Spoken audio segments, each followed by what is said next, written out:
Hey everyone, Brian from Raid Leader TV, and together with DestinyLFG.com, we are going to be bringing you the complete Crota's End raid guide, constantly updated with the current best strategies for defeating each encounter inside the raid.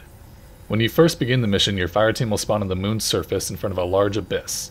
Simply stand on the circular sink plate in front of you in order to begin forming the bridge, similar to forming the spire at the beginning of the Vault of Glass raid.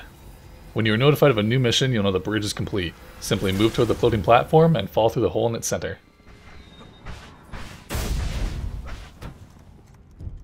Double jumping or otherwise breaking the fall is not necessary, though landing on the head of one of your teammates may kill them.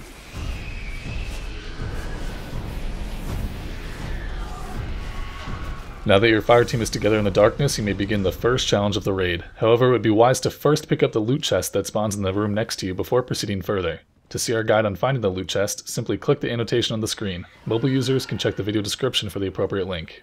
After looting the chest, you must now navigate a large dark maze in order to reach the end of the challenge, similar to the Gorgon's Labyrinth event in the Vault of Glass. However, this time, things are a bit different.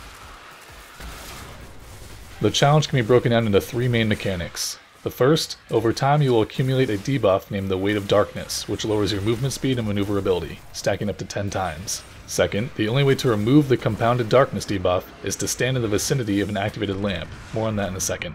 And finally, the entire time you're progressing through the maze, you'll be hunted by an ever-growing army of thralls. The lamps are placed appropriately so that you may follow the light from one to the next towards the end of the maze.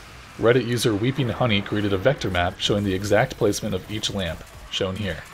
Simply move from one lamp to the next while slowly picking off the thralls chasing you, and make sure to stand next to each lamp long enough in order to remove some of the weight of darkness from your character. Around 30 seconds after a lamp has been activated, it will begin to glow orange before detonating, killing everyone in a large radius around it, so make sure you're out of the blast zone in time.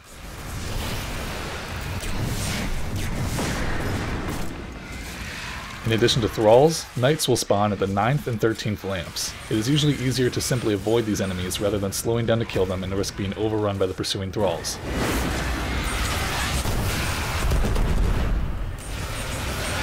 After the 15th and final lamp, you come to another sink plate similar to the one on the moon's surface. Again, you must stand here in order to construct the bridge that spawns behind it.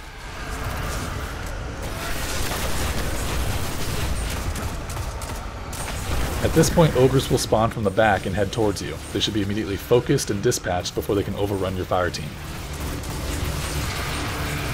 After enough time, the bridge will finish constructing, your weight of darkness will be lifted, and all you must do is head towards the light. It's only necessary for one member of your fireteam to make it through, just in case things get desperate, and all members of your fireteam will receive raid loot just before reaching the light.